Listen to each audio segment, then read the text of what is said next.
My sister stole my groom on the morning of my wedding. 6 hours later, I married Chicago's most feared Mafia boss. I used to believe betrayal arrived with warning signs, a colder touch, a missed call, a lie that sounded rehearsed. I was wrong. Sometimes betrayal is waiting behind a ballroom door wearing your custom wedding dress, holding the hand of the man who promised you forever. Rain soaked the hem of my gown as I walked away from everything I knew. Then a black SUV stopped beside me and Roman DeLuca stepped into the storm. He offered me protection money and 1 year as his wife. But this story is not only about revenge. It is about recognizing manipulation, reclaiming your choices, and learning the difference between being wanted and being truly chosen. Stay until the end because the darkest promises often hide the most dangerous truths, like this video and comment where you are watching from. 6 hours earlier, I still believed I knew the man I was supposed to marry. The morning began with rain tapping softly against the glass walls of Blackthorn Conservatory. Beyond the estate, Lake Michigan stretched beneath a pale sky, its surface the color of cold steel. White peonies hung from the ceiling in long, careful arrangements. Hundreds of candles floated inside clear bowls. Every table carried a handwritten card that I had checked twice before sunrise. I had chosen every detail: the flowers, the music, the champagne, the exact shade of ivory used for the tablecloths. I had spent 11 months building a perfect day for a future I thought was mine. My mother stood behind me in the bridal suite, adjusting my veil for the 4th time. "Hold still, Natalie." "I am holding still. You keep moving your shoulders." "Because I am breathing." Meredith Bennett caught my eyes in the mirror. Her lips tightened in the familiar way that meant I was making something more difficult than it needed to be. Today is not the day for nerves. I looked at my reflection. The woman in the mirror wore a fitted silk gown with long lace sleeves and a row of tiny pearl buttons down the back. Her dark hair had been pinned into a smooth twist. Her makeup was soft, almost delicate. She looked calm. I had spent most of my life learning how to look calm. "I am not nervous," I said. My mother adjusted one last pin. "Good. People remember unhappy brides." I looked at her reflection. Maybe unhappy brides remember why they were unhappy. For a second, her fingers stopped moving. Then she reached for the perfume bottle on the vanity as though I had said nothing at all. That was how my family survived uncomfortable truths. They stepped around them. My phone rested beside a crystal tray filled with hairpins. The screen remained dark. Grant had not called. He had sent one message the night before. "Can't wait to see you." No heart, no private joke, no mention of the fact that we were getting married after 6 years together. I had read those 6 words at least 20 times. Each time they sounded less like affection and more like something copied from a greeting card. I picked up my phone and checked again. Nothing. My mother noticed. "He is probably with his groomsmen. He usually calls when he is nervous. Men are different on their wedding day. How many wedding days have you discussed with men?" She gave me a look. "Natalie, I am asking. And I'm asking you not to invent problems before the ceremony." There it was. Not concern, correction. I set the phone down. A soft knock came from the door. The wedding coordinator entered, carrying a tablet against her chest. Her name was Lila. She had spent the last 3 months answering my emails within minutes and promising that every detail would be perfect. That morning, she could not look directly at me. "We made a small change to the seating arrangement," she said. "What kind of change?" Your sister requested that the Mercer family table be moved closer to the head table. I turned from the mirror. Why would Sloan request that Lila looked at my mother? My mother picked up a lipstick and inspected the label. Sloan thought it would improve the photographs. The seating plan was finalized last week. "It is only 1 table," my mother said. "It affects 4 others. "Natalie, please." Those 2 words had followed me through most of my childhood. "Please give Sloan the larger bedroom. She needs the natural light. Please let her invite her friends to your birthday dinner. She has been having a difficult month. Please understand why we cannot pay for both daughters to attend college out of state. Please do not make your sister feel guilty for getting engaged at your graduation party. Please keep the peace." Peace in my family usually meant Sloan got what she wanted and I stopped talking about what it cost me. I looked at Lila. "Put the tables back." Her fingers tightened around the tablet. I was told the change had already been approved, by whom neither woman answered.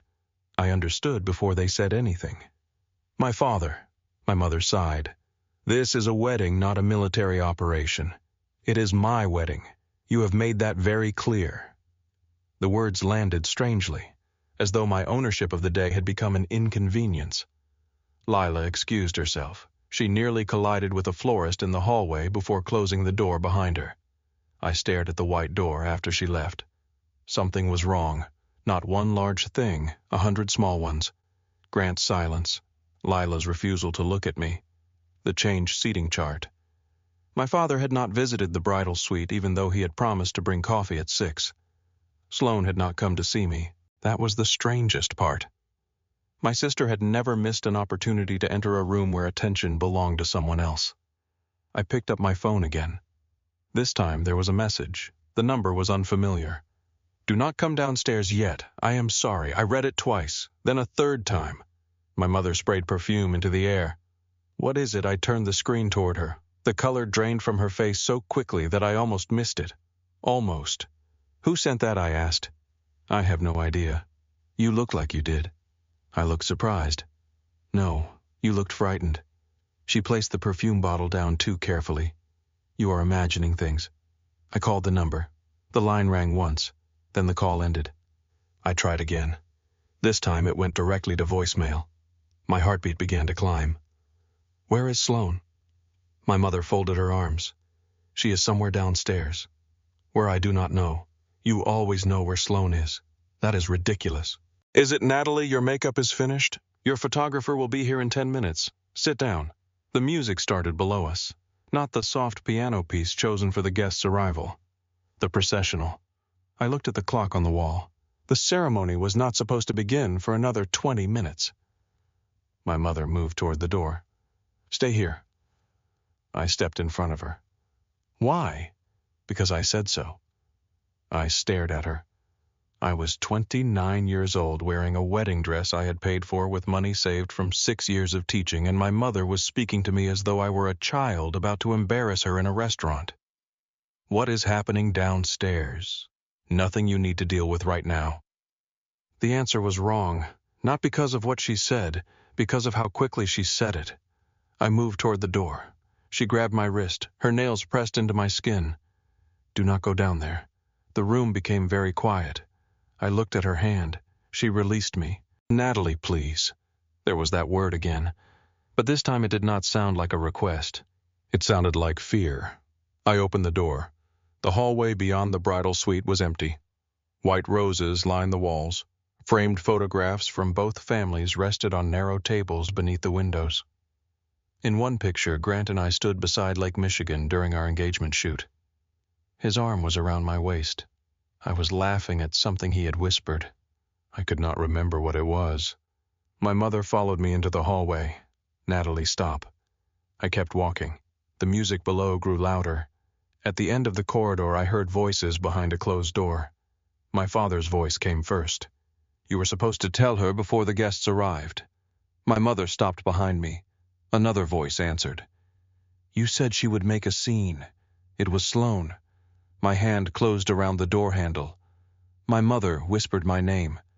I opened the door. Every person inside the room became silent.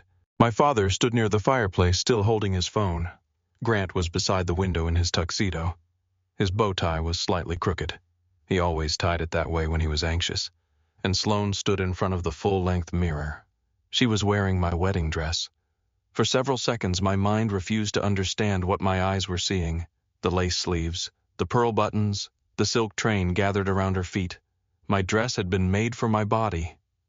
The designer had taken measurements 6 times. She had adjusted the waist by half an inch because I lost weight during the final month.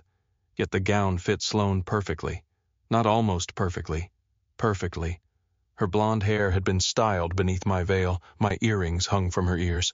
Grant's hand was wrapped around hers. No one moved. No one spoke. I looked at Grant first. He stared at the floor. Then I looked at my sister. How long? Sloane inhaled. Natalie, we need to talk. How long? Grant finally looked at me. This is not the place. I laughed once. The sound surprised me. You chose the place. My father stepped forward. Let us all stay calm. I turned toward him. Why is she wearing my dress? His jaw tightened. There are things that happened very quickly. I looked back at Sloane. You had it altered. Her face changed. Only slightly. But enough. I walked closer and touched the waist of the gown. The seam along the side had been opened and resewn. The lace near the shoulder carried a small line of fresh stitching. Someone had planned this. Someone had taken my measurements. Someone had given them to the designer. I turned to my mother. She had followed me into the room and closed the door behind her. You gave them her measurements. Meredith pressed her lips together. It was only supposed to be a backup fitting. A backup for what no one answered. I looked at Grant. How long have you been sleeping with my sister? Sloane flinched. Grant's face hardened. You do not need to say it like that. How should I say it? We did not plan this. I looked at the fitted waist of my dress. You had it altered. Sloane stepped toward me. Her hand still held Grant's. It started a few months ago. How many? She looked at him. That told me everything. 6, I asked. 8, Grant ran a hand over his face. 7. 7 months. I repeated the number silently. 7 months of wedding tastings. 7 months of fittings. 7 months of lying beside me while I chose songs for our first dance. 7 months of Sloane sending me photographs of flowers and pretending to help. I looked at her earrings. My earrings, too. She touched one as if she had forgotten it was there. Mom said they completed the look. I turned toward my mother. You dressed her. Meredith's expression became defensive.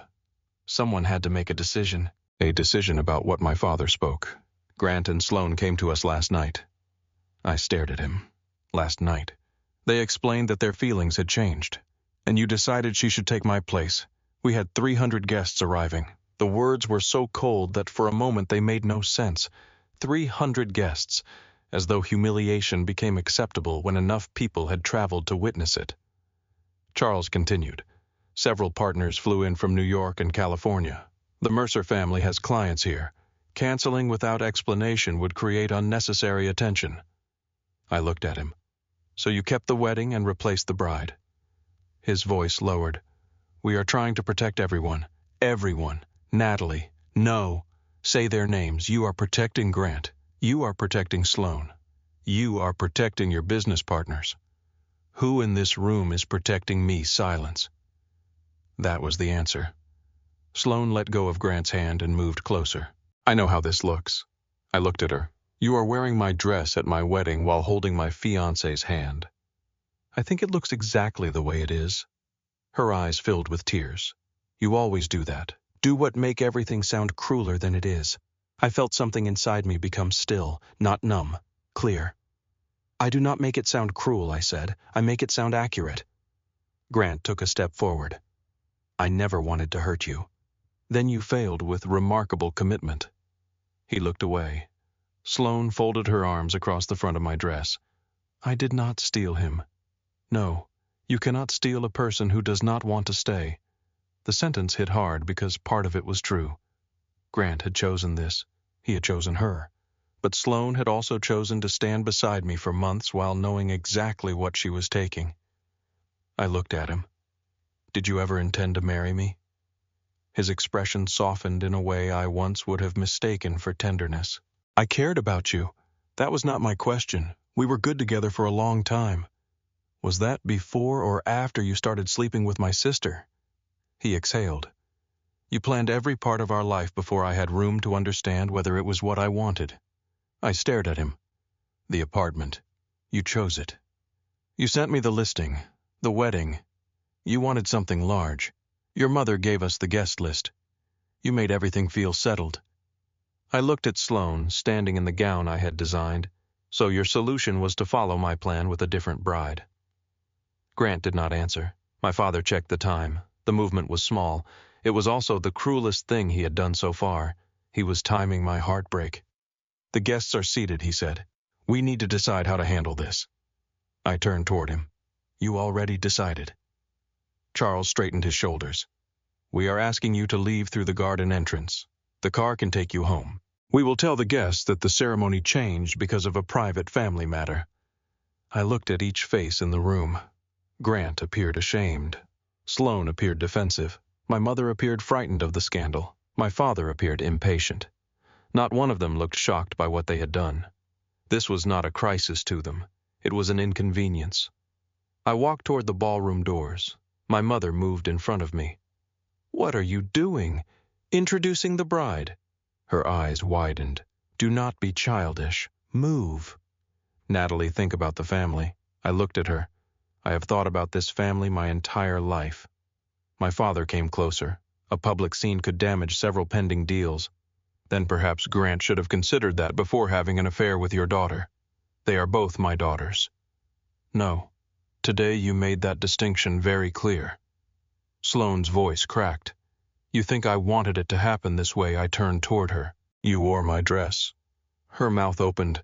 No words came out. I removed the engagement ring from my finger. The skin beneath it was pale. For 6 years, Grant had held my hand in restaurants, on sidewalks, in hospital waiting rooms, beneath blankets, while we watched movies on Sunday evenings. I had believed history made a person safe. Now he looked like a stranger, wearing the face of someone I had loved. I placed the ring in my father's palm. "You have 10 minutes," he frowned. "For what? To tell the guests the truth?" My mother shook her head. "We cannot do that. If anyone says I became ill-panicked or abandoned Grant, I will walk into that ballroom and explain exactly what happened. You would humiliate your sister." I looked at Sloane in my gown. She seems willing to survive humiliation when it belongs to someone else. Grant stepped toward me. "Natalie, please do not make this worse." I met his eyes. "You are standing beside my sister on our wedding day, and you still think I am the person with the power to make this worse." He looked down. I opened the door. My father caught my arm, not hard, just enough to remind me that he expected obedience. I looked at his hand until he released me. "You protected the wrong daughter," I said. Then I walked away. I did not use the private garden exit. I crossed the main lobby beneath the crystal chandelier. Guests stood near the entrance with champagne glasses in their hands. Conversation stopped as I passed. A woman I recognized from my father's company looked at my dress, then at the ballroom, confused. Grant's aunt called my name. I kept walking. The photographer lowered his camera. A pair of bridesmaids stared at me with tears in their eyes. Neither of them followed. The front doors opened. Cold rain struck my face. I stepped outside without an umbrella. Someone behind me called my name again. I did not turn around. The driveway curved through rows of bare trees toward the main road. Gravel pressed through the thin soles of my shoes. Water soaked the train of my gown until it dragged behind me like something dead. My phone began vibrating. Mom, Dad, Grant, Sloane. I blocked each number, then I turned the phone off. At the end of the driveway, I requested a car. The driver accepted, saw the location, then canceled. I requested another. Canceled. Behind me, the music inside the conservatory continued. They had not stopped the wedding. That hurt more than I expected. I began walking south along the lake road. The rain grew heavier. Cars passed without slowing. My hairpins loosened one by one. The veil became too heavy, so I pulled it free and left it on the stone wall beside the road. For the first mile, I was angry. For the second, I felt nothing. Then the estate disappeared behind the trees. My chest folded inward. I stopped beneath an oak tree and tried to breathe. The first sob came without warning. It tore through me so violently that I pressed a hand against my mouth. I was not crying only for Grant. I was crying for every moment I had explained away, every canceled dinner, every message he turned face down, every time Sloane had touched my arm and called me lucky, every time my mother asked me to be understanding, every time my father praised me for being the reasonable daughter. I had mistaken being easy to abandon for being strong. Headlights appeared through the rain. A black SUV slowed beside me. I wiped my face and stepped away from the road. The vehicle stopped. The rear door opened, but no one stepped out. Then the driver's door opened. A woman in a dark suit emerged first. Her hair was pulled back. Her gaze moved across the road, the trees, and the empty field before settling on me. She touched something beneath her jacket. The rear door opened again. A man stepped into the rain. He was tall, broad-shouldered, and dressed in a black suit that looked too expensive for the side of an empty road. His dark hair was wet within seconds. A thin line of blood marked the cuff of his white shirt. He held an umbrella but did not approach me immediately. "Are you hurt?" he asked. His voice was quiet, not gentle, controlled. I looked at the blood on his sleeve. "Are you?" His eyes dropped briefly to the ruined dress. "Not enough to matter. Then we have that in common." The woman near the driver's door watched me as though I might be carrying a weapon beneath the silk. The man opened the umbrella. "You should get out of the rain, I am aware. Do you have someone to call?" I did. He waited. Most people rushed to fill silence. He seemed comfortable letting it stand between us. His gaze moved toward the road behind me. "You left a wedding." The wedding left me first. Something shifted in his expression. Not surprise. Recognition. "That makes two of us," he said. I looked at him more closely. "Your bride ran away, something like that." Despite everything, a short laugh escaped me. The woman near the car looked confused. The man did not smile, but the tension around his mouth eased. He held the umbrella toward me. I did not take it. "Who are you, Roman?" "Roman what?" Before he answered, his phone rang. He took it from his pocket. "Yes." His eyes remained on me while he listened. "No. Move the meeting downtown." A pause. How much time? The rain beat against the umbrella. His expression hardened. "Understood." He ended the call. The woman spoke. "We need to leave." Roman ignored her. "What is your name, Natalie?" Last name I hesitated. "Bennett." His entire body became still. The woman by the SUV looked at him. Roman's eyes sharpened. "Charles Bennett's daughter." The question cut through the rain. I tightened my grip on the wet fabric gathered in my hands. "Why do you know my father?" Roman opened the rear door of the SUV. Warm light spilled across the road. "Because 23 years ago he helped destroy mine." For 1 second the rain seemed to disappear. The road, the trees, the black SUV, even the weight of the soaked dress gathered in my hands all faded behind the name Roman had placed between us. My father. His father. 23 years. I stared at him. What did Charles Bennett do? Roman's gaze remained steady. "That is not a conversation to have on the side of a road. Then give me the short version." "There is no short version." The woman beside the SUV stepped closer. "We need to move." Roman did not look at her. I did. She had the posture of someone who expected danger before it arrived. Her jacket was buttoned despite the rain. One hand rested near her waist. "Is that a gun?" "Yes," she said. Her honesty was more unsettling than denial would have been. I looked back at Roman. "I am not getting into a car with two armed strangers. Only one of us is a stranger. I know your first name. That is still more than most people know when they meet me. That does not help." The corner of his mouth moved, but the expression disappeared before it became a smile. Another vehicle appeared behind us in the distance. The woman turned immediately. "Roman." This time urgency entered her voice. Roman looked toward the approaching headlights, then back at me. "You can stay here and ask questions in the rain, or you can ask them inside the car. Who is following you? I did not say they were following me. You did not need to." The headlights drew closer. Roman extended his hand toward the open door. "I will not touch you. No one in this car will touch you. You may leave whenever you ask." I should have walked away. Every reasonable part of me knew that. But reason had not protected me at Blackthorn. Reason had helped me build a future with a man who had been sleeping with my sister. Reason had taught me to wait for explanations from people who had already made their choices. I stepped toward the SUV. The woman watched me climb inside. Roman followed and closed the door. The interior smelled like leather rain and something faintly metallic. Blood. The vehicle began moving before I had fully settled into the seat. Roman sat across from me. The woman took the front passenger seat and spoke quietly to the driver. I looked through the rear window. The vehicle behind us turned onto another road. Maybe it had never been following. Maybe I wanted the danger to have a simple shape. Roman removed a folded handkerchief from his pocket and pressed it against the cut near his wrist. "What happened to your arm?" An unpleasant meeting. With a knife, with a glass. I looked at the woman in front. She said nothing. Roman noticed. "You do not believe me." I believe there was probably a glass. That almost made him smile again. He leaned back. "Your father and mine were once partners. My father has never mentioned anyone named DeLuca. That does not surprise me." What happened? Roman looked through the rain-streaked window before answering. They were developing freight properties on the south side. Warehouses, rail access shipping contracts. My father provided the labor relationships and most of the early capital. Your father arranged the bank financing. I listened. 3 hours before the final closing, Charles withdrew. Why he claimed the project had become too risky, that sounds like him. Roman looked at me. You say that as though you know what came next. I know how my father talks when fear wears a suit. Roman was quiet for a moment.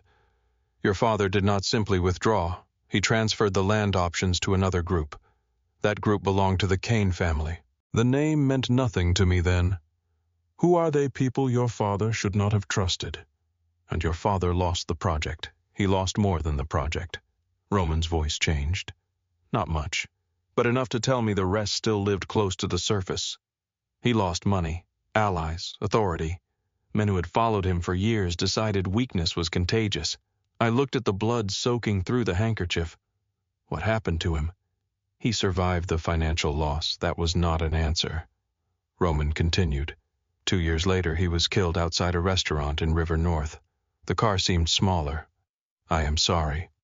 His eyes returned to mine. You are not responsible. The word surprised me. You do not sound like a man who believes that. I believe your father made a choice. You were 6 years old. Then, why did my last name matter? Roman glanced toward the front seat. The woman spoke without turning around. We have 38 minutes. To what I asked. Neither answered. Roman folded the blood-stained handkerchief and placed it beside him. My grandfather created a trust before he died. It controls the voting shares of the DeLuca companies. What kind of companies? Construction, shipping, hospitality, private security? Only those know. At least he did not insult me with a clean answer. The trust requires the acting heir to establish a legal household before the end of a 3-year period. I stared at him. A legal household. A marriage. I looked down at my dress. The absurdity almost broke something open inside me. You are joking. I am not known for it. And the deadline is in 38 minutes 36 now, the woman said. I looked from her to Roman. You need to get married. Yes, tonight, yes. And you are telling this to a woman you found walking in a wedding dress beside the road, yes. The driver took a turn too quickly. The wet silk of my skirt shifted across the seat. I laughed. I could not help it. The sound came out sharper than before. Roman watched me. You think this is funny? No. I think this day has finally become too ridiculous to survive. He allowed the silence to settle. What happens if you are not married? My temporary voting authority ends at midnight. And then Silas Kane petitions for control of the trust. The same Kane family connected to my father. Yes. What does he want everything? Roman said it without drama. That made the word heavier. I looked toward the windows. We were entering the city now. Streetlights reflected in the wet pavement. Chicago rose ahead in steel and glass. What happened to the woman you were supposed to marry? Roman's expression closed. Vivian Cross disappeared 3 days ago. Disappeared or left. Did she leave a note? No, a message, 1 sentence. What did it say? Roman looked at me. I cannot do this. I'd thought of the unknown message on my phone. Do not come downstairs yet, I am sorry. 2 women, 2 warnings, 2 weddings collapsing before they began. You think Kane paid her? I think nothing happens this close to a deadline by accident, and yet you want me to believe finding me was an accident? Roman held my gaze. I knew a Bennett wedding was happening at Blackthorn. The air changed. How Grant Mercer's law firm has handled several property transfers connected to Kane. My hands tightened around the fabric in my lap. You were investigating Grant, his firm. That is not the same sentence. No. Were you at the estate? My car passed the west entrance. Before or after I found them? Before. I looked at the woman in front. She remained still. Roman did not look away. What were you doing there? Grant was scheduled to meet a Kane intermediary. At my wedding. Yes. Did he know? How do you know? Because the man he was supposed to meet was with me. I studied his face. There was no visible pleasure in telling me this. No triumph, only calculation and fatigue. You followed Grant to my wedding, saw me on the road, recognized my last name, and decided I could solve your problem. Yes. The directness struck harder than a lie. Why me? You are unmarried. I was engaged this morning. You are legally unmarried. Romantic. I am not offering romance. The woman in front checked her phone. 31 minutes. Roman reached for a leather folder on the seat beside him. He placed it between us. What are you offering? I asked. A contract. I looked at the folder but did not touch it. For how long? 1 year. Possibly less if the trust challenge is resolved. And after that you may leave. May you will have the legal right to leave at any time. The year is the term for the financial agreement, not your confinement. I opened the folder. The first page carried my name, Natalie Claire Bennett. Seeing it printed there made my skin go cold. You already had this prepared. We had a blank agreement prepared. You filled in my name. After you got into the car. I turned to the next page. The language was dense but not impossible. I taught literature, not law, but I knew how to read carefully. $2 million, personal security, independent housing, medical coverage, the right to continue employment, no physical obligations, no restrictions on personal movement except during verified security threats. I stopped at the word verified. Who decides whether a threat is verified? Security. Your security. Yes. Then you decide when I am allowed to leave. Roman's expression did not change. Change the clause. I looked up. What? Tell me how you want it written. I read it again. Any restriction has to be based on a documented threat. I want access to the evidence, and I want the right to speak with an independent attorney. Done. The woman in front turned slightly. Roman. He ignored her. I continued reading. You want me to live with you, for appearances, in your house? Yes. With armed people? Yes. Do you kill people there? The driver's eyes moved to the mirror. Roman's voice remained calm.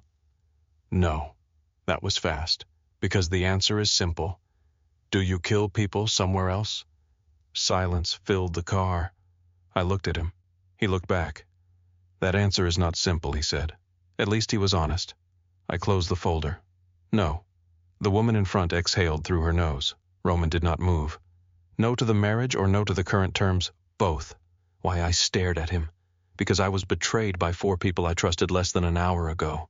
Now a man with blood on his sleeve wants me to sign a contract before midnight. That is a reasonable summary. I do not know you. You do not need to. That may be the most disturbing thing you have said. The car stopped beneath the awning of a downtown office building. Roman glanced outside. We are here. For what? To give you the choice you asked for. I did not ask for anything. You asked for an independent attorney. The woman exited first. Roman opened his door but waited. If you want to leave, the driver will take you anywhere in the city. I looked past him at the revolving glass doors. Warm light spilled across the sidewalk. Who is the lawyer Rachel Kim? She is in Milwaukee. She has never represented me or my family. How do I know that she will tell you? Roman stepped out. I remained inside for 3 seconds. Then I followed. The lobby was empty except for a security guard who looked away the moment Roman entered. We took a private elevator to the 24th floor. A conference room had been prepared. A laptop sat open at one end of the table. A woman appeared on the screen wearing glasses and a gray sweater. She looked at Roman. You have 27 minutes. I know. Her gaze moved to me. Natalie, yes. My name is Rachel Kim. I am licensed in Illinois and Wisconsin. Roman DeLuca is not my client. You are if you choose to be. I sat down. Roman remained near the door. Rachel noticed. Mr. DeLuca, leave. He did. No argument, no look of warning. He simply walked out and closed the door. That changed something. Not enough, but something. Rachel asked me to show her identification. I found my driver's license in the small bridle bag still hanging from my wrist.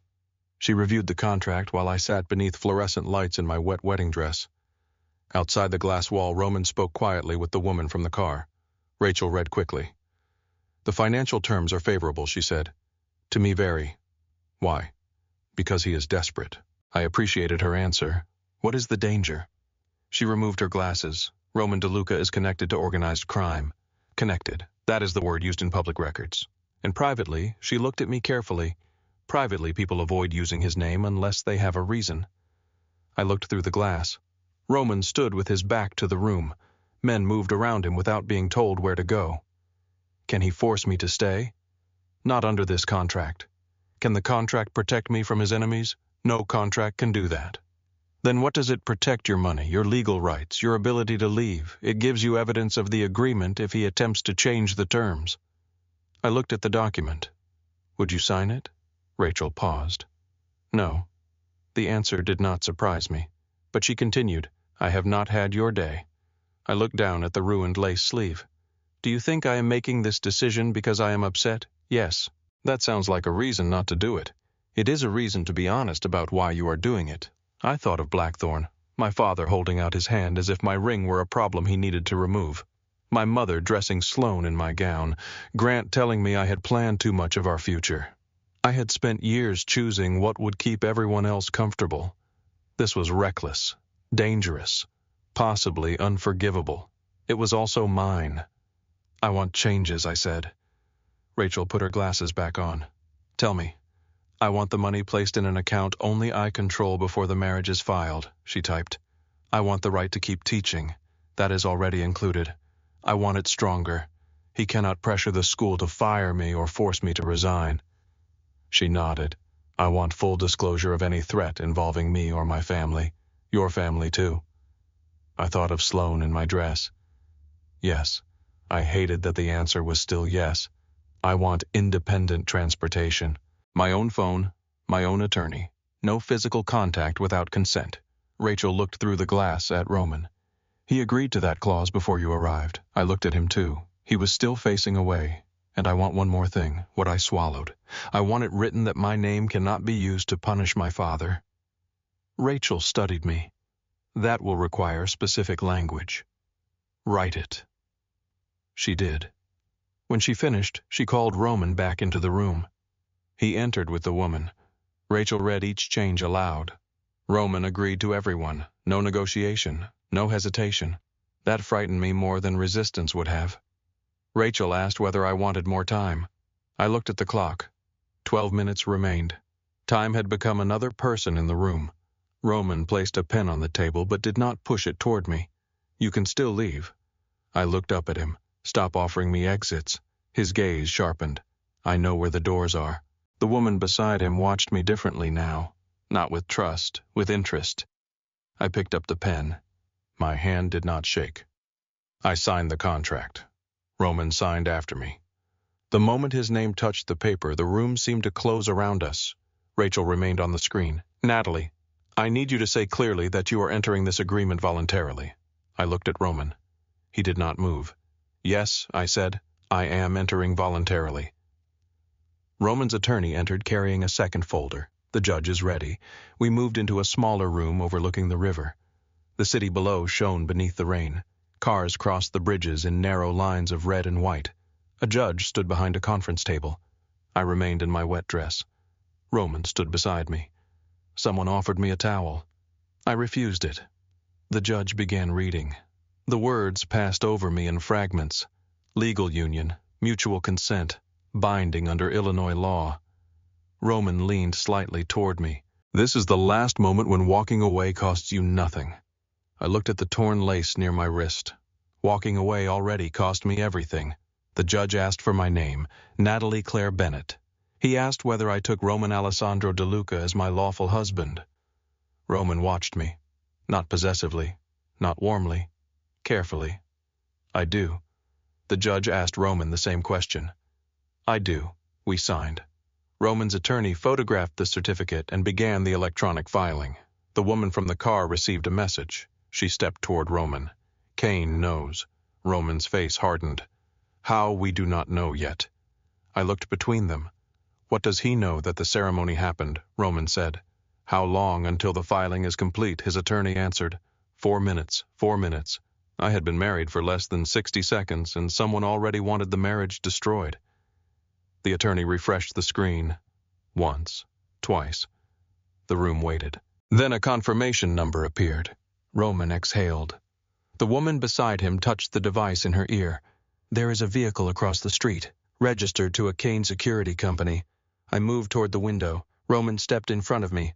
Do not stand near the glass. The command came automatically. I stopped. Then I looked at him. He understood. His voice changed. Please. That mattered. More than it should have. The judge left. The attorneys began gathering documents. Roman offered me his hand. It was not romantic, it was not tender. It was a decision waiting to be made. "Your family stole your wedding," he said. I looked at his hand but did not take it. "And what are you giving me?" His expression remained unreadable. "A war." The woman from the car approached. "We need to move now." Roman lowered his hand. I followed him into the hallway. The elevator ride was silent. In the lobby, 2 additional men joined us. The security guard had disappeared. Outside, the black sedan across the street pulled away from the curb. Roman watched it vanish into traffic. "Who is Silas Kane?" I asked. "The man who just lost control of my family's empire." And now Roman opened the SUV door. Now he will decide how much he is willing to destroy to get it back. I entered the vehicle. This time I did not hesitate. The city moved around us as we drove north. I watched the towers disappear behind sheets of rain. My phone remained off. For the first time since Blackthorn, I thought about what the guests must have seen. Sloane walking down the aisle in my gown. Grant waiting beneath the flowers I had chosen.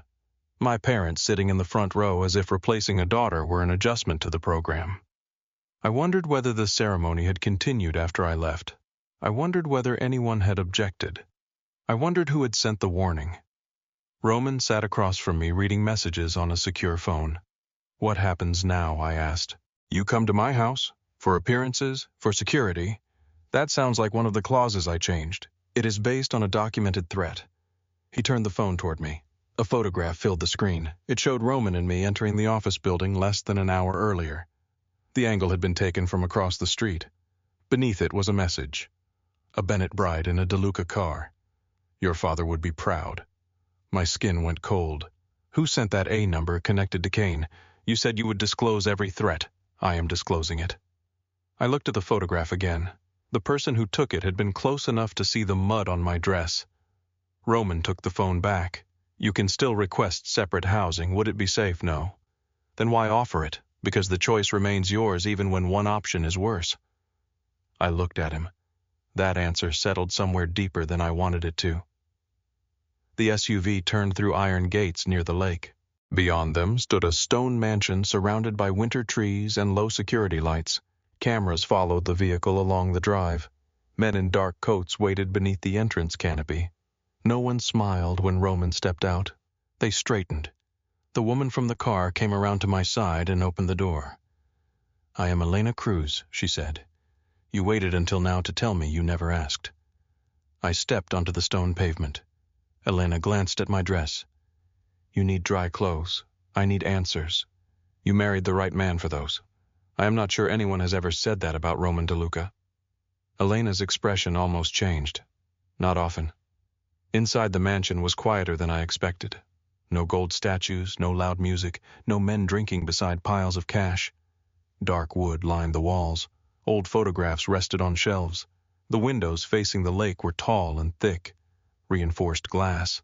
Elena showed me a staircase, a secure room, and a hallway that led to a private suite. "If an alarm sounds twice, stay inside your room. 3 times, go to the secure room. If the lights turn red, follow me and do not stop for anything. What happens when they turn red, you do not want to know." Roman appeared behind us. "She has heard that answer enough tonight." Elena looked at him. "Then tell her." He did not. A man in his 60s approached from the far end of the hallway. Silver hair, dark suit, tired eyes. Roman's posture changed slightly. The man embraced him. Not formally, like family. "You made the deadline," he said. "Barely." His gaze moved to me. "So this is Natalie Bennett." Something in the way he said my name made me uneasy. Roman introduced him. "Thomas Vance, my father's closest friend." Thomas extended his hand. "Welcome to the family." I shook it. His grip was warm. His eyes were not. Dinner was served in a room large enough for 20 people, but only Roman and I sat at the table. He removed his jacket. The cut on his wrist had been bandaged. I had changed into black trousers and a cream sweater Elena found in one of the guest rooms. My wedding dress had been taken away to dry. I watched Roman cut into his food. "What kind of organization do you run?" He looked up. "You have been here 20 minutes. I married you 2 hours ago." "Fair point." He set down his knife. "The DeLuca family controls legitimate companies. We also control things the government would describe differently. Gambling. Yes. Extortion, sometimes weapons. His pause answered. Drugs, no. The speed of the answer surprised me. Never, not near schools, not through our businesses, not under my name. That sounds like a distinction designed to help you sleep. It helps children sleep. I held his gaze. And violence only when necessary. Who decides what is necessary? I do. The room became quiet. There it was. Not the businessman. Not the desperate man with a trust deadline.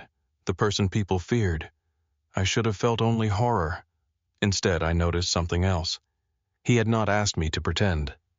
You do not have to stay at this table, Roman said. I know. You do not have to stay in this house after the immediate threat is assessed. I know. You keep saying that. Because everyone today seems very interested in telling me where I'm allowed to go. His expression shifted. He understood the accusation. Before he could answer, my phone appeared beside my plate.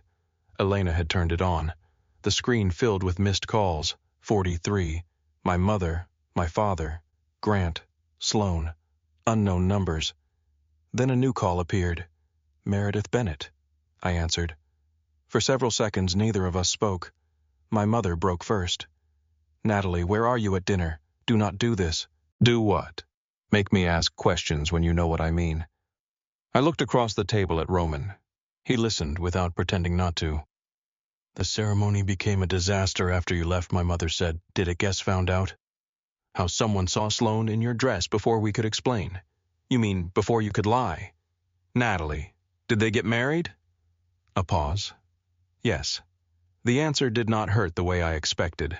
Maybe because the wound had already gone too deep for another blade. Then congratulations. Grant is not behaving like himself. He behaved exactly like himself this morning. Sloan is frightened. I looked down at the plain silver band on my finger. Was she frightened when she put on my dress? My mother lowered her voice. Your father's business is already being affected. We need you to release a statement saying the change was mutual. No, you are punishing all of us. I left quietly. You threatened to expose us. I threatened to tell the truth. That is not always the same as doing the right thing. I closed my eyes. For years that sentence would have made me doubt myself. That night it only made me tired. What did you tell the guests that you became overwhelmed? I opened my eyes. Roman's face became still. You said I abandoned Grant. We protected your privacy. No, you protected Sloan. My mother exhaled. Then her voice changed. Natalie, there is something else. What someone sent us a copy of a marriage certificate. I said nothing. Her breath caught. What have you done? I looked around the dark dining room at the reinforced windows and the armed shadow moving beyond the doorway. For once, something you did not choose for me. I ended the call. Roman did not speak. Neither did I. Later, unable to sleep, I left the guest room and walked through the silent mansion. The lake beyond the windows was black. A light burned beneath a door at the end of the hall. I entered without knocking. It was a study. Books covered 2 walls, maps covered another. On the far side of the room hung an old photograph. 2 young men stood beside a construction site. One was Roman's father. I knew because Roman had his eyes. The other man was Charles Bennett, my father. They were smiling as they shook hands. The photograph had been torn down the center and carefully repaired. You knew exactly who I was. Roman's voice came from the doorway.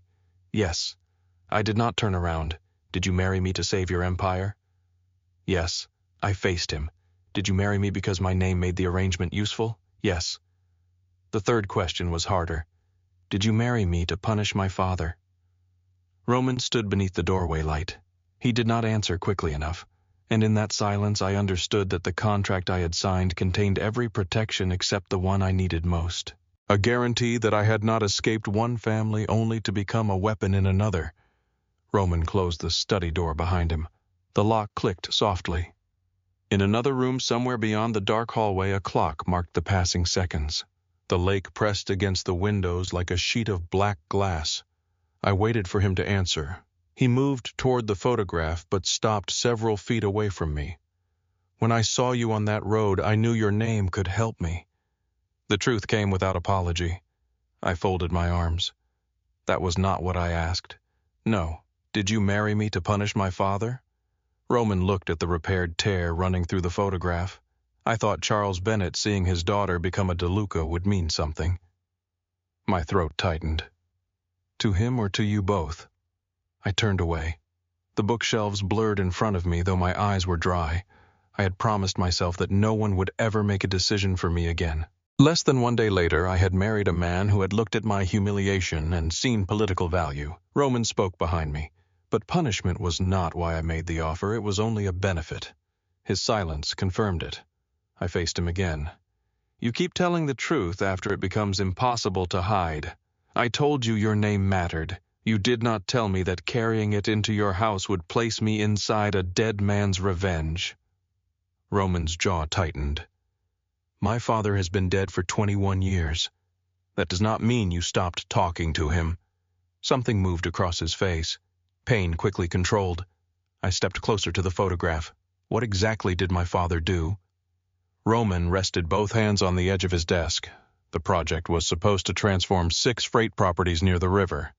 My father had secured union support transport access and private financing. Your father controlled the final bank commitment. And he withdrew. 3 hours before closing. You already told me that. I did not tell you why. I waited. Roman opened a drawer and removed an old file. The papers inside were yellowed along the edges. He placed one document on the desk. My father's signature appeared at the bottom. Charles told my father the bank had changed its position. That was false. He had already accepted an offer from Victor Kane Silas's father. I read the page. The language was dense, but the meaning was clear. My father had transferred development rights to a competing company in exchange for debt protection and a guaranteed ownership stake.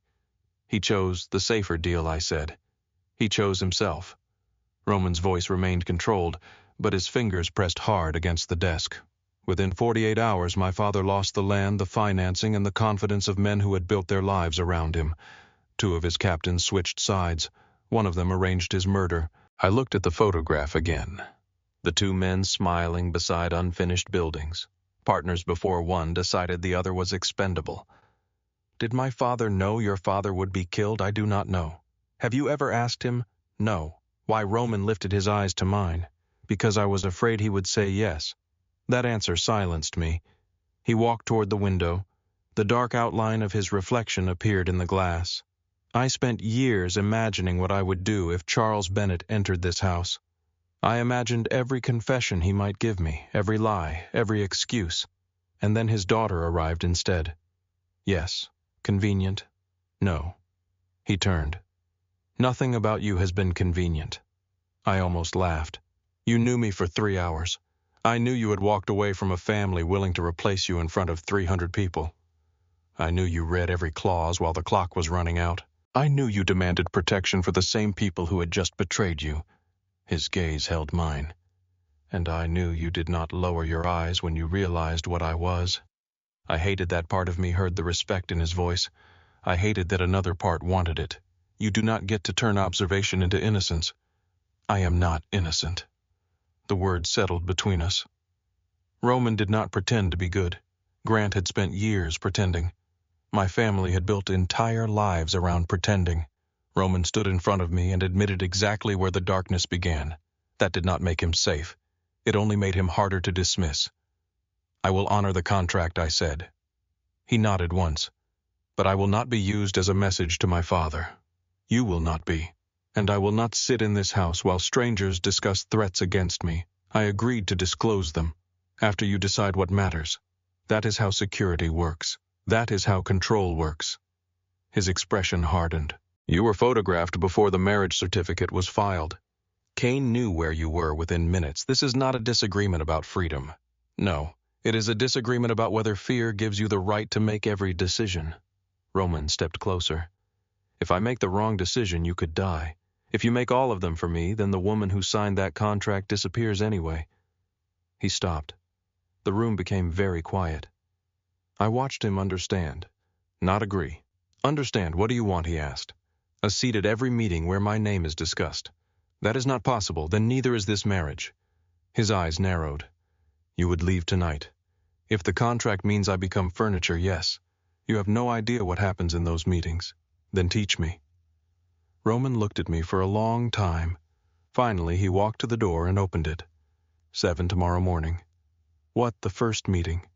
He paused in the doorway. If you are going to sit at my table, Natalie, do not expect anyone there to be kind. I have already survived dinner with my family. For the first time, Roman smiled. It was brief. It changed his entire face. Then he left. At 7 the next morning, I entered a room beneath the eastern wing of the mansion. No windows, one long table, 6 men, Elena, Thomas, and Roman. Every conversation stopped when I appeared. I wore a dark blue suit Elena had arranged before sunrise. My damp wedding dress was being cleaned in another part of the house. Roman stood at the head of the table. Natalie will be joining us. A heavy man with a gray beard looked at me, then at Roman. This is family business. Roman pulled out the chair beside him. She is family. The man's mouth tightened. I sat down. No one introduced himself. I began observing. The gray-bearded man watched Roman whenever money was mentioned. A younger man near the door kept checking his phone beneath the table. Thomas watched everyone except Roman. Elena watched the exits. The man across from me watched my hands. Roman placed several photographs on the table. The first showed us entering the legal office. The second showed my mother leaving Blackthorn. The third showed Grant speaking to a man beside the conservatory service entrance. I recognized the man from news photographs displayed in my father's office. Who is that, I asked. Calvin Ross Roman said. He manages property acquisitions for Silas Kane. The gray-bearded man leaned back, so Mercer met Kane's broker at the wedding.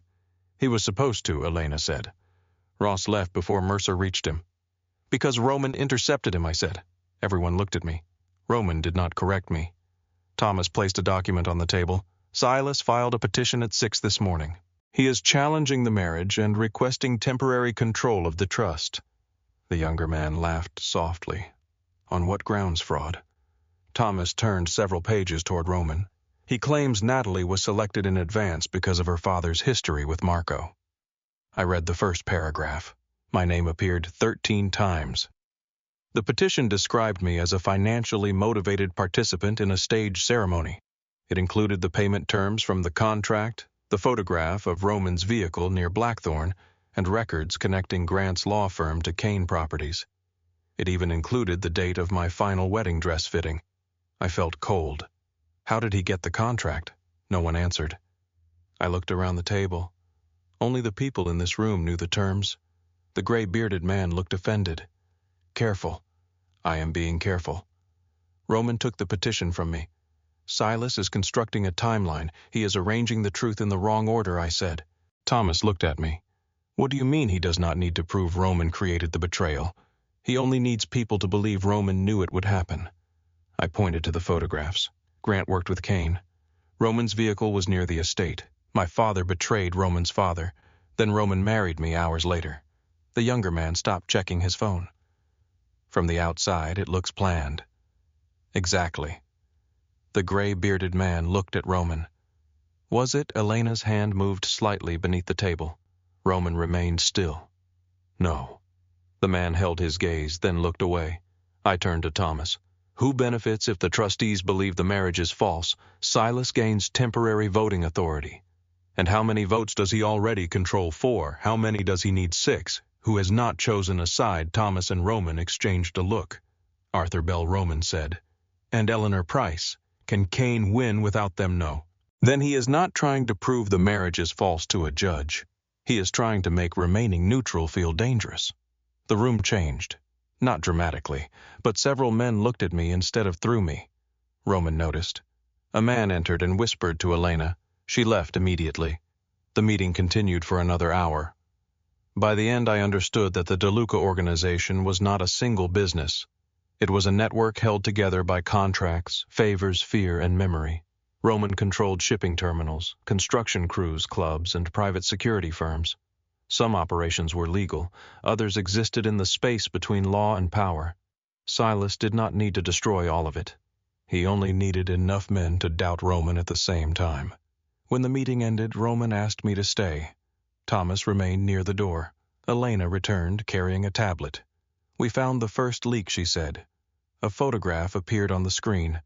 A lawyer named Owen Shaw. He accessed the marriage agreement 17 minutes before the filing, Elena continued. Then he sent it to an address connected to a Kane holding company. Roman's face became expressionless. Bring him in. He is gone. Find him. Elena nodded. I looked at the access record. The email had been sent from an internal DeLuca account. This does not prove he was the source. Elena looked at me. He sent the file, after receiving it from someone inside this house. Thomas stepped forward. That address belongs to a shared legal server. How many people have access? 12. Roman's voice became colder. Then we speak to 12 people. I looked at him. If you threaten all of them, the guilty person will become careful, and the innocent ones, they will become frightened enough to look guilty. Roman crossed his arms. What do you suggest? Make the source believe you trust the wrong suspect. Thomas studied me. You think this is a classroom? No, in a classroom the students are less armed.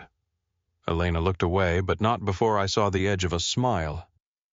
Roman agreed to delay the interrogations. By noon, Silas's petition had reached the press. The headline called me the runaway bride who married for $2 million. Photographs from Blackthorn filled every screen in the mansion. In one, I was walking alone through the rain. In another, Sloane stood beside Grant beneath the floral arch I had designed. The story presented us as two sisters fighting over money and status. No one mentioned that Sloane had worn my dress. No one mentioned that my parents had ordered me to leave. Truth had become raw material. Silas shaped it into whatever weapon he needed. That afternoon, Roman told me Arthur Bell had agreed to meet. I am coming, I said. No, you need him neutral. I need him alive. So do I. Arthur has spent 40 years dealing with men who kill people over damaged pride. Then he may enjoy a different kind of conversation. Roman looked unconvinced. I continued, if you ask him to support you, it becomes a test of loyalty. If I ask him to remain neutral, it becomes a test of judgment. Thomas stood beside the fireplace saying nothing. Roman glanced at him. Thomas gave the smallest nod. The meeting took place at a private restaurant near the river. Roman waited in another room with Elena while I sat across from Arthur Bell. He was nearly 70 with careful silver hair and a wedding ring polished smooth by decades of wear.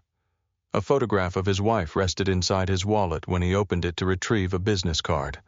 He placed the photograph facing him. Then he removed his wedding ring and set it beside his glass. I watched him. You notice too much, he said. People usually say that when they want me to notice less. He did not smile. You married Roman DeLuca on the same day you were supposed to marry another man. Yes. For money, in part, for protection. Yes. And now you want me to believe the marriage is genuine? No. That surprised him. I leaned forward. I want you to believe Silas Kane manufactured evidence because reality did not give him enough. Arthur looked at the ring beside his glass. Roman chose you because of your father. My name made the offer useful, and that does not trouble you. It does. Then why stay? Because being troubled is not the same as being controlled. He studied me. I let the silence stretch. Teachers learn quickly that the first person to fill silence usually gives away more than intended. Arthur reached for his glass. What are you asking? Do not support Roman. His brows lifted. Then why are we here? Do not support Silas either. You want neutrality. I want you to refuse a decision built on arranged evidence. Arthur looked at me for so long that the restaurant noise seemed to disappear. Then he placed the wedding ring back on his finger. I will remain neutral until the hearing. It was not victory. It was enough. Outside, Roman waited beneath the awning. What did you say to him, the truth? Which part? The part he was ready to hear. Roman opened the car door for me. His hand rested briefly against my back as I entered. The touch lasted less than a second. I felt it all the way home. Sloane arrived at the mansion the next morning. She drove through the gates before security realized whose car it was. Elena found her in the front courtyard shouting my name through the rain. When I reached the entrance, Sloane stood beneath the stone arch wearing sunglasses despite the gray sky. Her makeup had run beneath one eye. Grant was not with her. I need to talk to you, she said. I looked at Elena. She was not invited. I know, Elena replied. Sloane removed her sunglasses. A bruise darkened the skin near her cheekbone. My anger did not disappear, it changed shape. What happened, Grant? The name came out as a whisper. I led her inside. We sat in a small sitting room while Elena remained outside the door. Sloan held a folder against her chest. He has been moving money from Dad's companies. What money I do not know. He keeps asking Dad to approve sales, properties, options, development rights. She placed the folder on the table. I asked him about it last night. He grabbed me. I looked at the bruise again. Did you call the police know why Dad said it would become public? Of course he did. What do you want from me? Her eyes filled. You know people now. The sentence was ugly in ways she did not understand. You mean Roman. I mean someone who can make Grant stop. I stared at her. Was I your sister when you put on my dress? She looked down. I made a mistake. A mistake is using the wrong name on an invitation. Natalie. You planned it for 7 months. I loved him. Did you? Her mouth opened. I continued. Or did you love being chosen over me? Tears slid down her face. For most of my life, that sight would have moved me across the room. I remained seated. Sloan pushed the folder toward me. Please. I opened it. The first page listed several shell companies. One name caught my attention. Lakefront Meridian Holdings. I had seen it in Silas's petition. Another company appeared beneath it. Kane Urban Logistics. My sister had not brought me only evidence of Grant's betrayal. She had brought me a bridge between my family and Roman's enemy. Roman entered after I sent for him. Sloan became pale when she saw him. He did not look at her bruise first. He looked at the documents. Where did you get these Grant's office? You stole them. He stole my husband, Sloan said. The words left her before she could stop them. The room became still. I looked at her. She lowered her eyes. Roman read the documents. Grant has been moving Bennett properties into companies controlled by Kane. Sloan shook her head. Why, to weaken your father and acquire the land without public bidding? I looked at Roman. You knew Grant was involved. I knew his firm was involved. You knew enough to follow him to Blackthorn. Yes. The answer struck differently now. Sloan looked between us. You followed Grant to the wedding? Roman ignored her. I stood. You let me sign that contract without telling me the man I was supposed to marry worked for Silas. I did not know the extent of his role. You knew he was dangerous. I knew he was useful to dangerous people. That distinction matters only to you. Roman's voice lowered. I told you the meeting was not entirely blind. You told me after I was already inside your car. Sloan stood quickly. I should go. Elena appeared in the doorway and escorted her out. I remained facing Roman. Was any part of that road an accident? Yes, you expect me to believe that. I did not know you would leave the wedding. I did not know Sloan would take your place. I did not know I would find you, but you knew enough to be there. Yes. I walked past him. He caught my wrist. Not hard. The instant he touched me, he released it. Natalie, I stopped. He stood behind me but did not come closer. I did not create what they did to you. No, you simply recognized its value. I left the room. That night a storm rolled across the lake and cut power to the eastern wing. I found Roman in the library while the generators struggled to start. Only the fire lit the room. Without his jacket, his guards, or a table full of men waiting for instructions, he looked tired. Human. I remained near the door. Did you love Vivian? He looked up. No, you were going to marry her. I trusted the arrangement. That was not my question. He stared into the fire.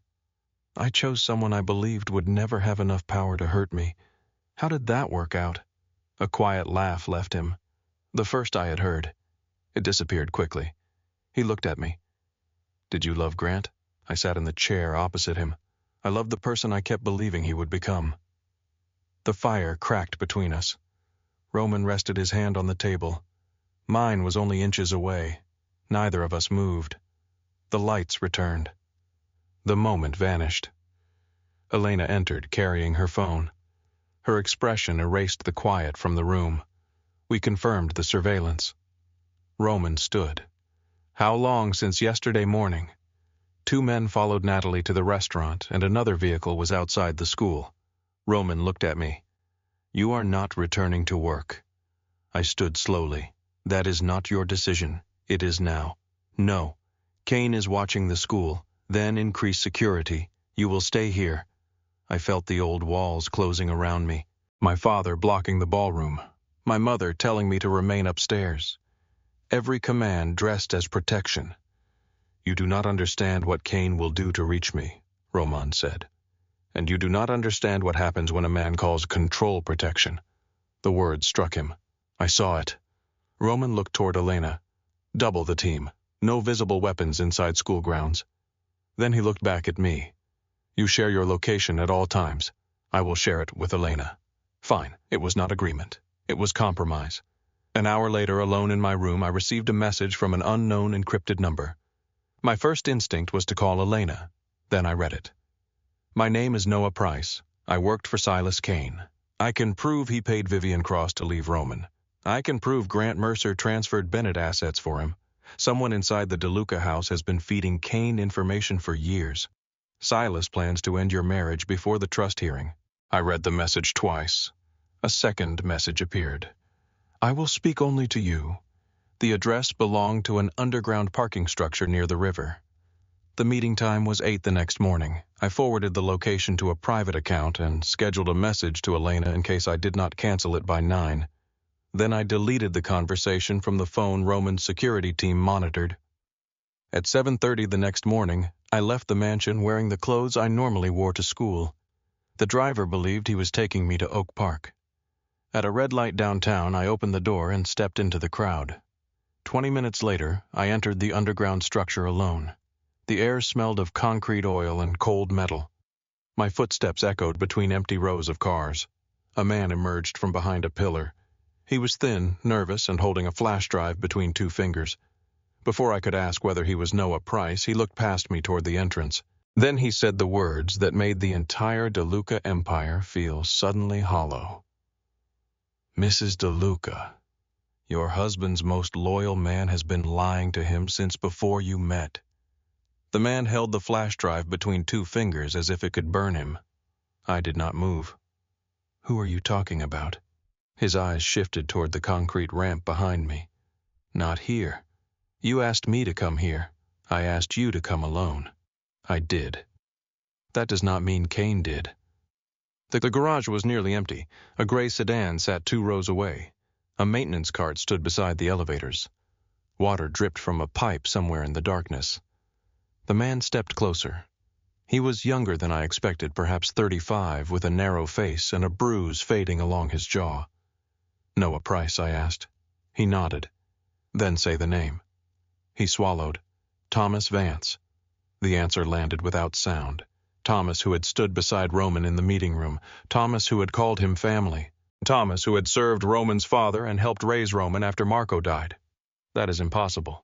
Noah gave me a tired look. Men like Silas Cain depend on people believing that. I looked at the flash drive.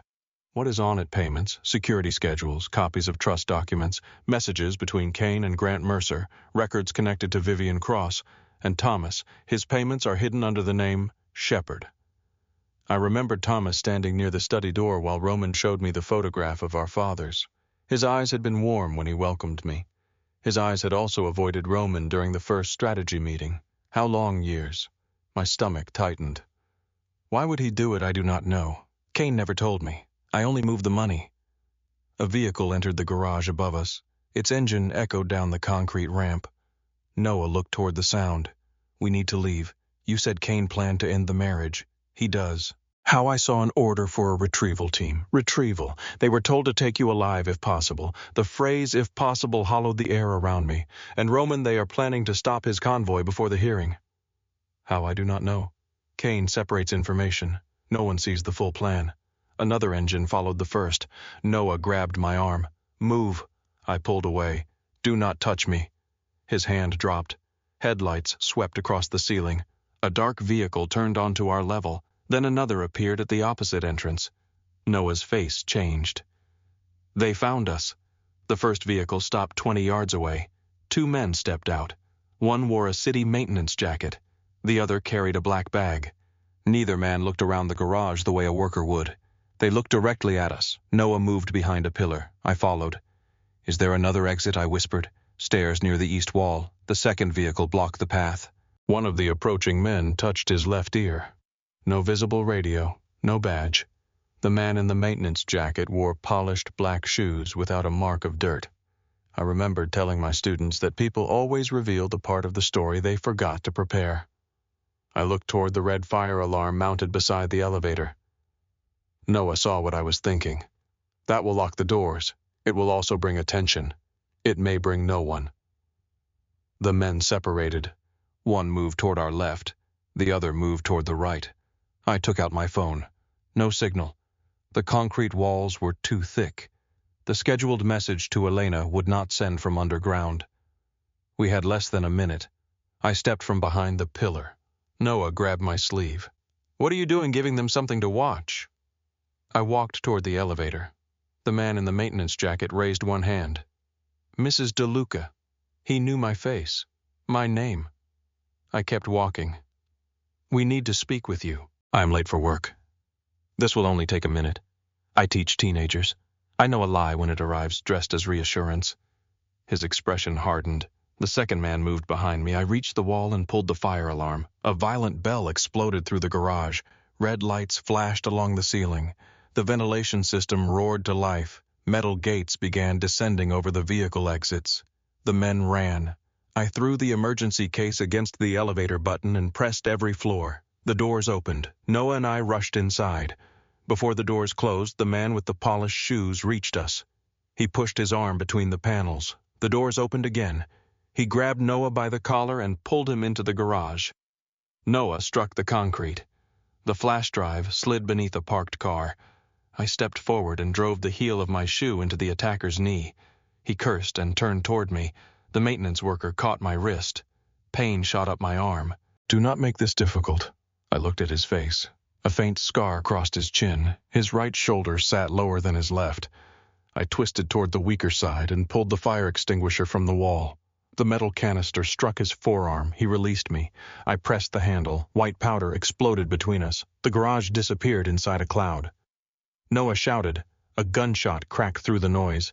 The sound struck the walls and returned from every direction. I dropped to the ground. Someone grabbed the back of my coat. I kicked blindly. Another shot. Then a woman's voice cut through the alarm. "Move away from her. Elena."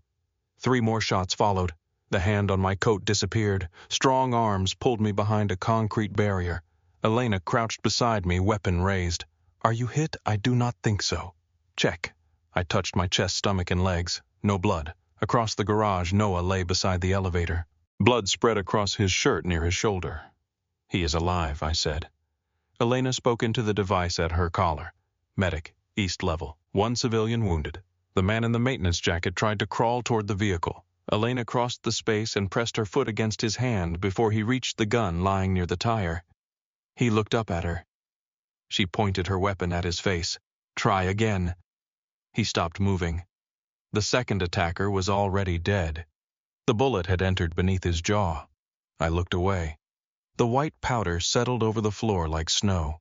Roman arrived less than 10 minutes later. I knew he was there before I saw him. The security team became still. Elena turned toward the ramp. Roman walked through the flashing red light with 4 men behind him. He wore no coat. His shirt sleeves were rolled to the elbows. His gaze found me immediately. Then it moved to the blood on my sleeve. It belonged to Noah, but Roman did not know that. He crossed the garage. "Where are you hurt? I am not." He took my face between his hands. His fingers were cold. "Natalie, I am not hurt." His eyes moved over me again. Only after he believed me did he look toward the surviving attacker. Something changed in him. Roman released me and walked across the garage. The man on the ground attempted to sit up. Roman struck him once. The sound was heavy and final. The man collapsed against the concrete. Roman pulled him upright by the collar. "Who sent you?" The man smiled through blood. Roman hit him again. Elena stepped forward. "We need him alive." Roman did not appear to hear her. His hand closed around the man's throat. The attacker's face darkened. I saw the moment Roman stopped thinking. All the control he carried like armor had split open. I walked toward him. "Roman." He did not turn. I said his name again. Only once. "Roman." His grip loosened. The man dropped to the floor, coughing. Roman looked at me. "If you kill him," I said, "he becomes silence." The garage alarm continued around us. "If he lives, he becomes evidence." Roman's breathing slowed. He stepped away. Elena ordered 2 men to restrain the attacker. Roman looked at the blood on his knuckles. then at me. You left the security team. Yes. You deleted the message. Yes. You came here alone. Yes. His eyes burned with anger. Mine did not move. You lied to me. I withheld information. That is what liars call it when they want forgiveness. The words struck because they were mine. I had accused him of the same thing. Roman stepped closer. You could have died. I know. No, you do not. I know exactly what almost happened. His voice lowered. You made yourself bait. I made myself a choice. You made yourself a target. I already was one. For several seconds, neither of us spoke. Then Roman looked toward Noah, who was being lifted onto a stretcher. What did he give you? I pointed beneath the parked car. Elena recovered the flash drive. She handed it to Roman. He says Thomas is Shepherd, I said. Roman's face became unreadable. No, that was my first answer too. Noah was Kane's accountant. His job was to manufacture records. He was shot bringing them to me. That does not make them true. No. The evidence will. Roman closed his hand around the drive. He is wrong. I looked at him. You need him to be. Roman did not answer. Noah survived surgery. The bullet had passed through his shoulder without striking an artery. By noon, Elena's team had copied the flash drive onto 3 isolated systems. We gathered in the secure room beneath the mansion. Roman stood at the end of the table. Thomas sat beside him. He had no idea what we had found. Elena opened the first file. Payment records filled the screen, small amounts at first, then larger transfers. The name Shepherd appeared beside each one. Roman watched without expression. Thomas did not move. Elena opened a second folder. Trust schedules, travel routes, copies of Roman's legal strategy, photographs of Vivian Cross leaving a hotel in Toronto, a payment made to her account 2 days before she disappeared. Then came the internal messages.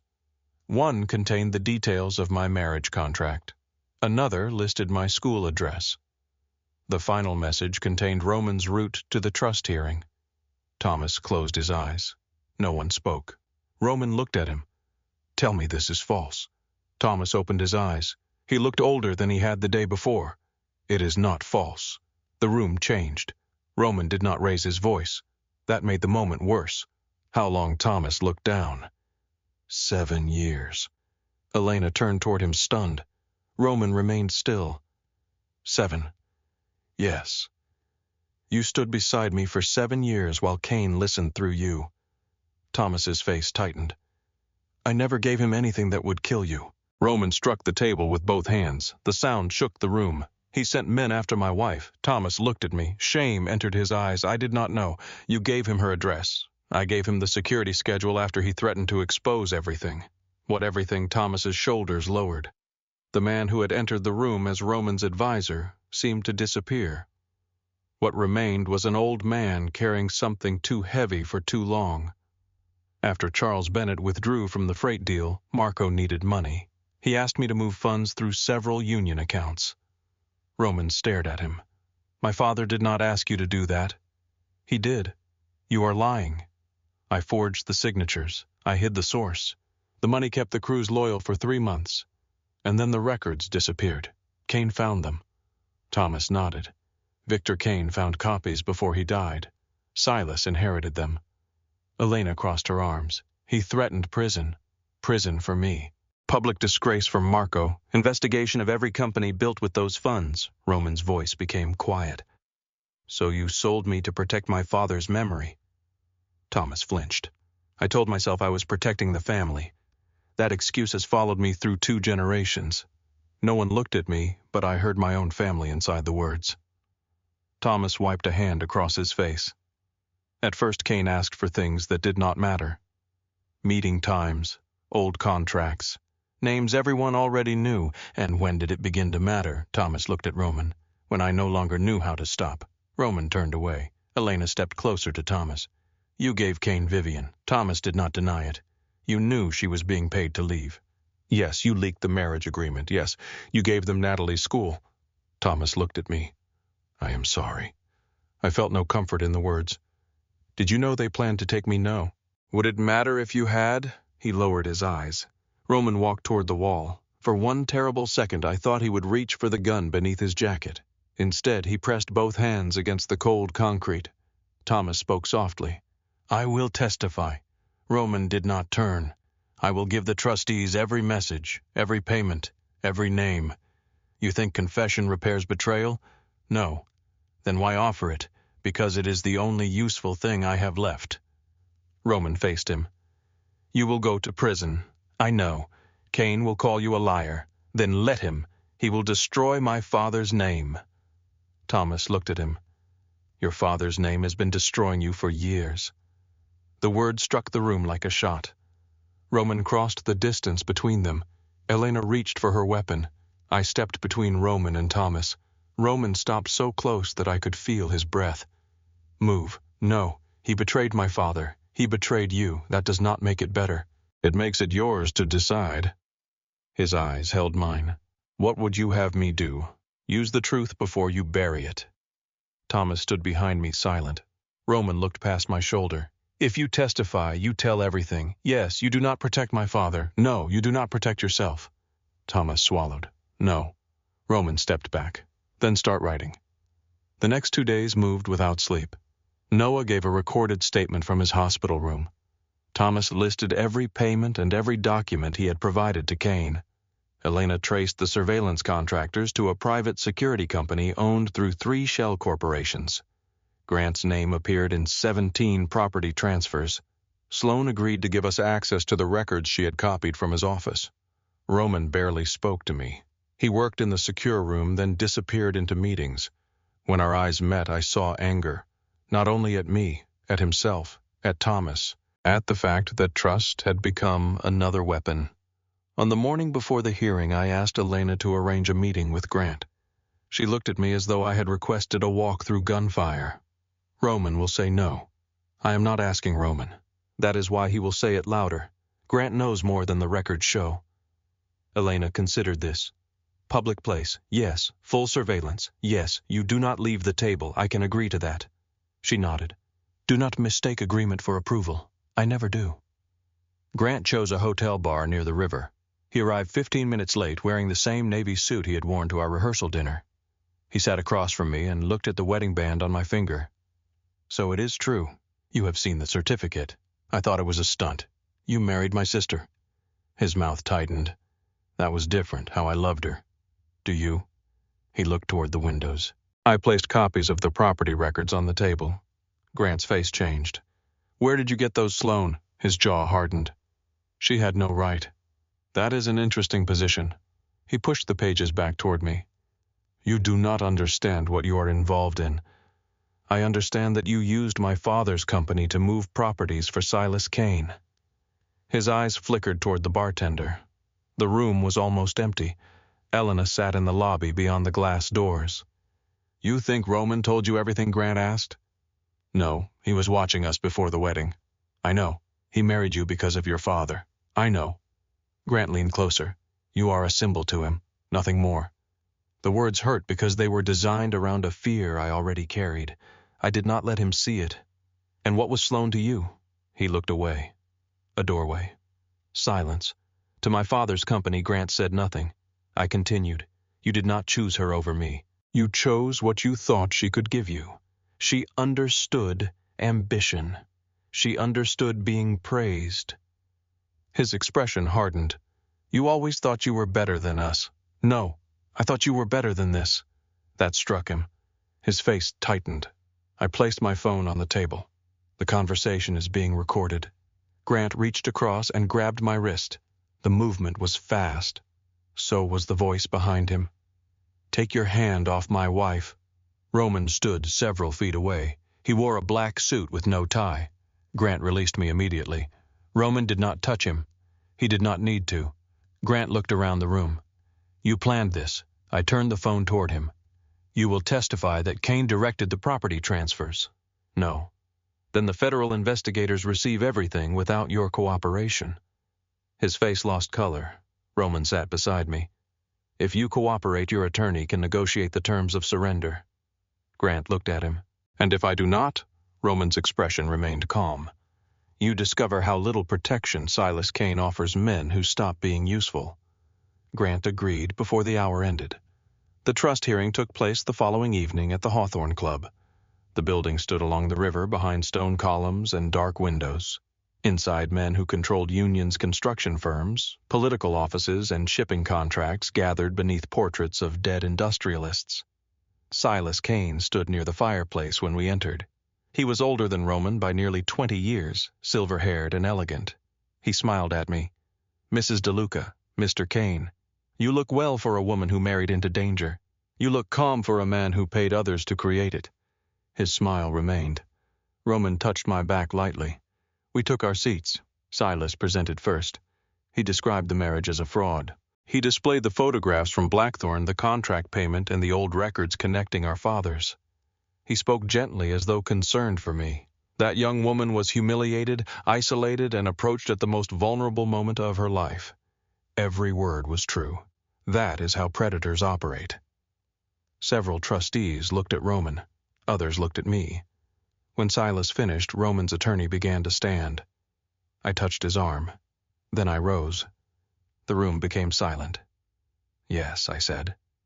"Roman DeLuca offered me money." Silas leaned back. "Yes, our marriage began as an agreement between strangers. Yes, he knew my name could strengthen his position." Roman watched me. I continued. "None of those facts prove Silas Kane's story." I placed the first document on the table. This payment was made to Vivian Cross 2 days before she abandoned her engagement. A second document. This company financed the surveillance team that followed me. A third. These transfers moved Bennett Properties through Grant Mercer's firm into businesses controlled by Kane. Silas's smile disappeared.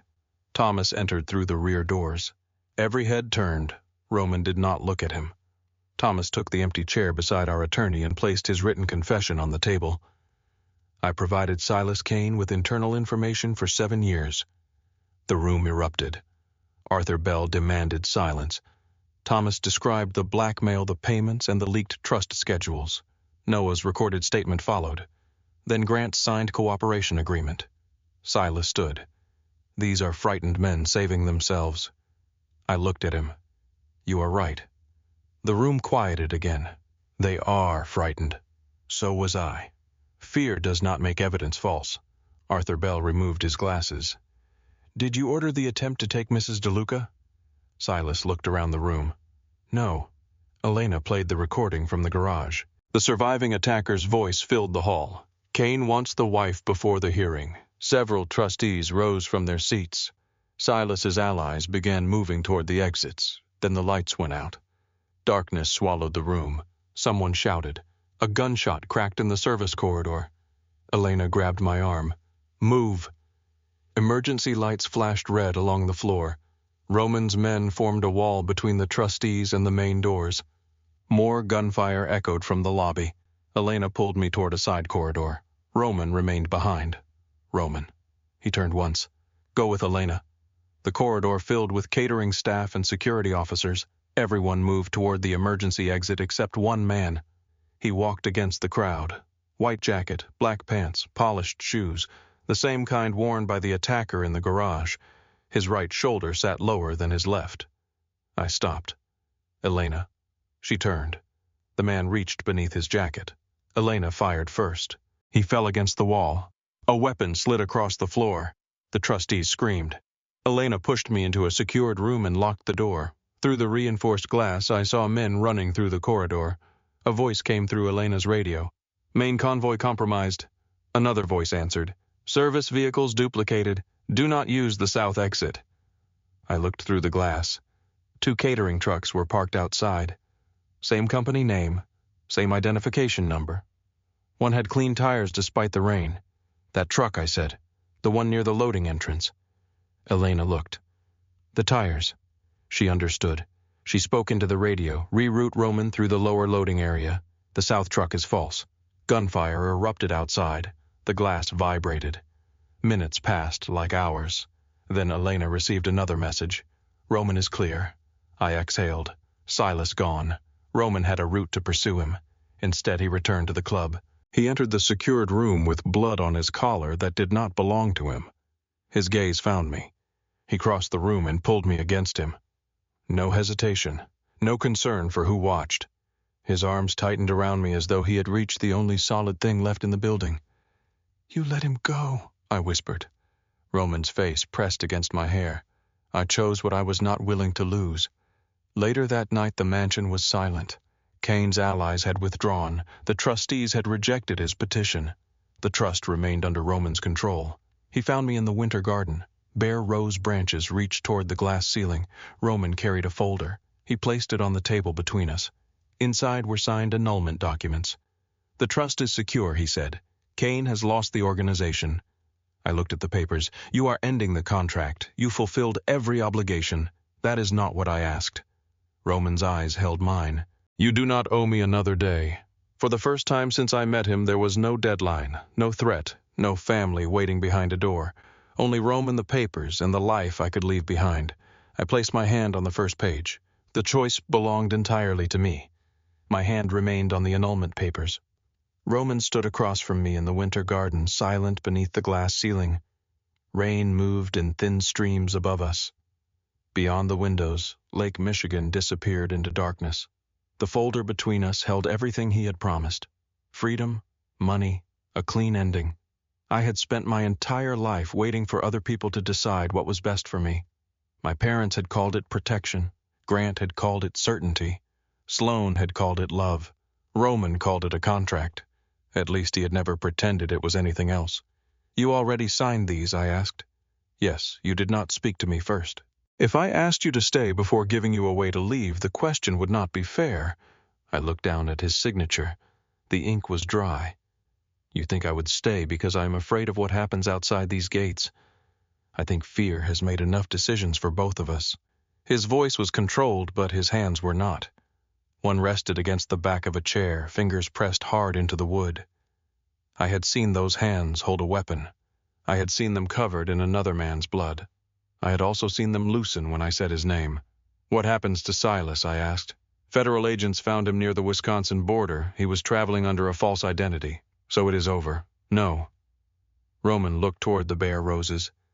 "Men like Silas leave pieces behind, accounts, promises, people who believe they are owed something.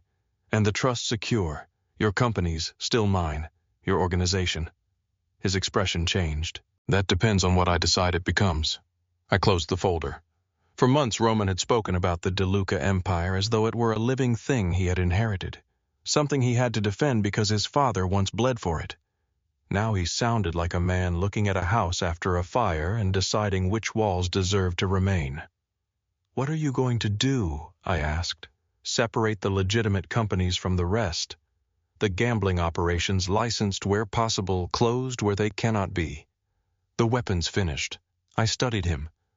"Because of me, no." The answer came quickly. "Because I should have done it before you." Something in my chest tightened. Roman moved around the table but stopped several feet away. I spent years telling myself that control was the same as leadership. It is not. Sometimes it is only fear with better tailoring. I almost smiled. "You have very good tailoring." "I know." The quiet between us softened. Roman nodded toward the folder. "The settlement has already been transferred. The account is under your name. No one in my organization can touch it. You think I care about the money. I think you should have it. Why? Because I asked you to step into a war that was already moving before you knew its name." I looked at him. "And if I leave, no one follows you. No one watches your apartment. No one decides where you work. Elena will arrange temporary security only if you request it." His face remained calm, but I could hear the effort beneath every word. "What do you want?" I asked. Roman looked at me for a long time. Then he said the one thing I had never expected from him. "I want you to choose without me standing in the way." I took the annulment papers with me when I left the garden. For 3 days I did not sign them. I also did not tear them apart. I returned to Oak Park on Monday morning. The school looked exactly as it had before my wedding. Red brick walls, fogged windows. Students moving through the hallways with backpacks hanging from one shoulder. The ordinary noise nearly broke me. A girl argued with her friend beside the lockers. Someone had spilled coffee near the front office. The principal was trying to repair a printer by striking it with his palm. No one bowed when I entered. No one carried a weapon beneath a tailored jacket. No one knew that 2 nights earlier I had watched a man die in a service corridor. My classroom still smelled faintly of dry erase markers and old paper. A stack of essays waited on my desk. I placed my bag beside them and stood in the center of the room. For the first time in weeks, I knew exactly who I was. Not Charles Bennett's daughter. Not Grant Mercer's abandoned bride. Not Roman DeLuca's contractual wife. Ms. Bennett. The first bell rang. Students entered in groups. Several stared at me. News of my marriage had reached every part of the city. One boy named Marcus dropped into a seat near the back. "So are you really married to a mob boss?" The room went silent. I put my attendance sheet on the desk. "Are you really missing 3 assignments?" Laughter broke the tension. Marcus lowered his head. "That does not answer my question. It answers mine." By lunch, the school felt normal again, not completely, but enough. I began meeting with students after class. Several came from homes where adults disappeared, lied, fought, or demanded loyalty they had not earned. I understood them differently now. Marcus stayed one afternoon after everyone else left. He pretended to search for a lost notebook. "You do not have to tell me why you are still here," I said. He stood near the bookshelves. "My mom says we might move again." "How many times this year, 3? I sat on the edge of my desk. "That is a lot." He shrugged. "She says I should not get attached to places." I thought about every person who had taught me that attachment was dangerous. "What do you think?" Marcus looked down. "I think leaving hurts even when you pretend you wanted to." I did not tell him it would be fine. Adults had said that to me too often. Instead, I pulled out a chair. "Then we can make this place matter while you are here." That conversation became the beginning of an after-school reading program. Roman offered to finance it when I mentioned it over dinner. I had returned to the mansion because the contract remained active until I signed the papers. That was the explanation I gave myself. "I will not accept money from an account I cannot verify," I told him. Roman nodded. "Then verify it." The DeLuca Foundation opened its records to an independent auditor. The money came from shipping profits, hotel revenue, and legal construction contracts. I accepted the funding. Roman visited the school 2 weeks later. He arrived without visible guards, though I knew Elena was parked across the street. The students were not impressed by his reputation. They were impressed by his car. Marcus looked Roman up and down. "Why do you always wear black?" Roman considered the question. "It saves time." Marcus frowned. "That sounds like something an old person says." Roman stared at him. Then he laughed. It was not the quiet sound I had heard in the library. It was open and surprised. I stood in the doorway and watched a room full of teenagers discover that the most feared man in Chicago could be embarrassed by a 14-year-old. That night, I signed one paper, not the annulment, a lease for an apartment in Oak Park. Roman read it at breakfast the next morning. "You are leaving the mansion." "I am moving." His gaze remained on the page. "Is there a difference?" "Yes." He looked up. I continued. "I need a home that is mine, even if we stay married." Roman placed the lease on the table. "Then you should have one. No argument, no offer to buy the building, no order to place men in the lobby, only acceptance." That was when I began to understand how much he had changed. Sloane called a week later. I almost ignored it. Then I answered. We met at a quiet cafe near Lincoln Park. She looked smaller than I remembered. Her blonde hair was tied back without care. The bruise had faded, but the uncertainty in her face remained. Grant had been charged with fraud and conspiracy. My father's company was under investigation. Several Bennett properties had been frozen. Sloane held her coffee with both hands. "I am sorry." I waited. She looked toward the window. I was confused. Grant kept saying you did not understand him. He said you cared more about the wedding than the marriage. That is what he told you. Yes. And you believed him. I wanted to. There it was. The first honest sentence. I leaned back. You did not take Grant because you loved him. Her eyes filled. You took him because you needed to know you could. She began crying. People at nearby tables looked away. I know what Mom and Dad made us, she whispered. No, they influenced us. They did not make every choice. You were always the good one. I was the quiet one. They trusted you. They used me. Sloane wiped her face. Can you forgive me? I looked at my sister. For years I had imagined forgiveness as a door, either open or closed. Now I understood that some doors could remain locked without hatred standing behind them. I understand why you became someone who needed to win, I said. I do not accept what you did to me. Her mouth trembled. Does that mean no? It means forgiveness is not permission to return to my life as though nothing happened. She nodded slowly. When I stood, she did not ask me to stay. That was the first respectful thing she had given me in years. My father came to the school after sunset. I found him outside my classroom holding his coat over one arm. He looked older, not because of the investigation, because the confidence had left his face. "I need to speak with you," he said. I unlocked the classroom. He entered and stood between the rows of desks. For once, Charles Bennett looked out of place. "I am cooperating with the authorities," he said. "Fully." He hesitated. I waited. "Yes." "What changed?" He looked at the posters on the wall. "Thomas Vance gave a statement. And that made you afraid. It made me understand there would be no version of the story left for me to control." I crossed my arms. "So you came here to confess before someone else does it for you." He closed his eyes briefly. "I betrayed Marco DeLuca." The words sounded different in his voice, smaller than the damage they had caused. "Why, I was afraid the deal would fail. Victor Kane offered me protection. I told myself I was protecting the company and our family. Did you know Marco would be killed? No, I watched him carefully. He held my gaze. I did not know, but I knew abandoning him would leave him exposed. That was enough." "Yes." He looked down. "I spent 23 years calling it a business decision because cowardice sounded worse." The room was silent. I thought about Roman carrying the consequences of this man's fear.